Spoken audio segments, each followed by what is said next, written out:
Praise the Lord. நம்முடைய பிதாவாகிய தேவனாலும் கர்த்தராகிய இயேசு கிறிஸ்துவினால் உங்களுக்கு கிருபையும் சமாதானமும் பெருகுவதாக. நாளிலும் கூட நமக்கு ஜீவனை தந்ததும் அல்லாமல் பாராட்டினார் அல்லவா, அவரை துதிக்கலாமா? உங்க கிருபை இல்லாம வாழ முடியாதப்பா, உங்க கிருபை இல்லாம வாழ முடியாதப்பா, உங்க கிருபை இல்லாம வாழ தெரியாதப்பா. நான் நிற்பதும் உங்க கிருபைதான், நான் நிலைப்பதும் உங்க கிருபைதான், நான் நிற்பதும் நிலைப்பதும் உங்க கிருபைதானப்பா. உங்க கிருபை இல்லாம வாழ முடியாதப்பா, உங்க கிருபை இல்லாம வாழ தெரியாதப்பா. காலை எழுந்தவுடன் புது கிருபை தாங்குது, வாழ்நாள் முழுவதும் மகிழ்ச்சிக்குள்ளே நடத்துது. நிர்மூலமாகாமலே இதுவரை காத்தீரையா, பலவீன நேரங்களில் உன் கிருபை தினமும் தாங்கினதையா. என் அரணும் என் கோட்டையும் உயர்ந்த அடைக்கலம் நீரே, உங்க கிருபை இல்லாம வாழ முடியாதப்பா, உங்க கிருபை இல்லாம வாழ தெரியாதப்பா. ஒரு வேத பகுதி வாசிக்கலாமா? புலம்பல் 3வது அதிகாரம் வசனங்கள் 31, 32, 33. ஆண்டவர் என்றென்றைக்கும் கைவிட மாட்டார். அவர் சஞ்சலப்படுத்தினாலும் தமது மிகுந்த கிருபையின்படி இறங்குவார். அவர் மனப்பூர்வமாய் மண்புத்திரனை சிறுமியாக்கி சஞ்சலப்படுத்துகிறதில்லை.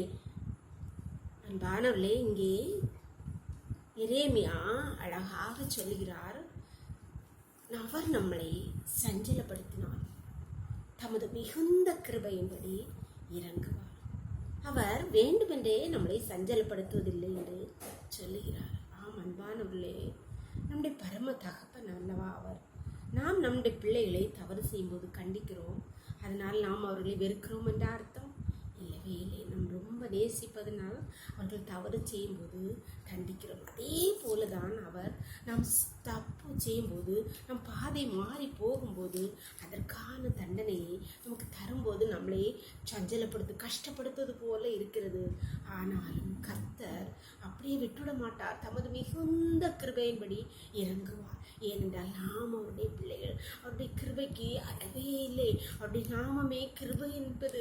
அதனால் அன்பானவர்களே, நாம் கஷ்டங்கள் நம்முடைய வாழ்க்கையிலே நடக்கிற பிரச்சனைகள் பாடுகள் வீழ் மத்தியிலே கர்த்தர் என்னை வெறுத்து விட்டார், அவர் என்னை கைவிட்டு விட்டார் என்று சொன்னார்கள். அவர் மிகுந்த கிருபையின்படி உங்களுக்கு இறங்கும்படி காத்திருக்கிறார். நம்மை ஒப்பு கொடுக்கலாமாப்பா? நான் என்னுடைய தவறு என்ன? அவர் நீதி உள்ளவர். அவர் நம்முடைய அக்கிரமங்களுக்காகவே தண்டித்தார். நாம் அவரிடம் கிட்ட போகணும் அப்படிங்கிறதுக்காகவே நம்மளை சஞ்சலப்படுத்தினார், நம்மளை கஷ்டப்படுத்தினார். நம்ம அவர்கிட்ட போயிட்டா போதும். அவர் இரக்கத்தில் ஐஸ்வர்யம் உள்ள தகப்பன், தமது மிகுந்த கிருபையின்படி இறங்கி உங்களை சகல தீமையிலிருந்து விடுவித்து உங்களை உயர்த்துவார். ஜெபம் பண்ணலாமா?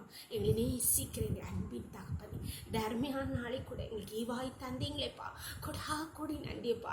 நாளின் காலை முதல் எம்மட்டுமாய் உடைய தயவுள்ள கரம் உங்க கிருபைகளை தாங்கினதேப்பா.